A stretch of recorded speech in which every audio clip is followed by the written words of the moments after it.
हमें दुनिया में किस चीज़ की ज़रूरत है?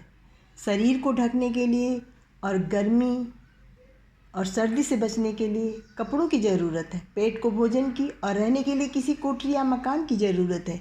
इन ज़रूरतों को हम जितना भी चाहे बढ़ा लें, कम कर लें, लेकिन जहाँ भी हम जाते हैं ज़रूरतें हमारे साथ ही जाती हैं। जंगलों पहाड़ों में जाने से क्या होता है?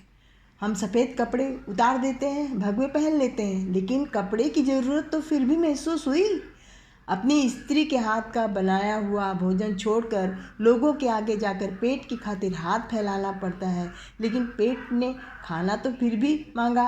अपने घर का सुख और आराम छोड़कर किसी गुफा या आश्रम में जा बैठे। सिर ढकने के लिए किसी न किसी जगह की तो फिर ज़रूरत पड़ी। हमसे उन चीज़ों में से कोई भी चीज़ नहीं छूटी है। उल्टे हम अपना बोझ समाज पर डाल देते हैं और आलसी बन जाते हैं। लोगों की कई तरह की खुशामदें करनी पड़ती हैं और कई तरह के झूठ सच अपने पेट की खातिर बोलने पड़ते हैं। महात्मा समझाते हैं कि दुनिया में हमें सूरमा और बहादुर बनकर रहना है।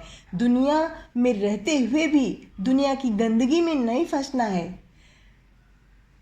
जिस तरह से कमल का फूल पानी में पैदा होता है, लेकिन हमेशा पानी से बाहर रहता है, हालांकि उसकी नाल और जड़ पानी के अंदर होती है।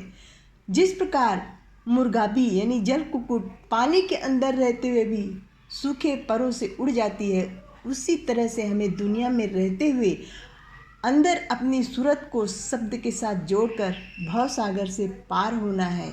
एक मक्खी जो शहद के किनारे पर बैठती है और शहद का स्वाद भी ले लेती है और सही सलामत उड़ भी जाती है, लेकिन अगर वो शहद के अंदर फंस जाए तो स्वाद भी नहीं ले सकती और तड़प तड़प कर अपनी जान दे देती है।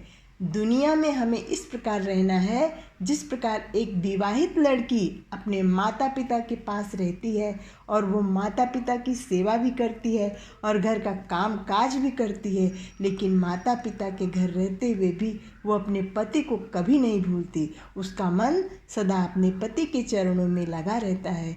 इसी प्रकार हमें भी दुनिया में रहते हुए दुनिया के लेन देन का हिसाब खत्म करते हुए अपने लिए इस मालिक की भक्ति और प्यार में लगाए रखनी है।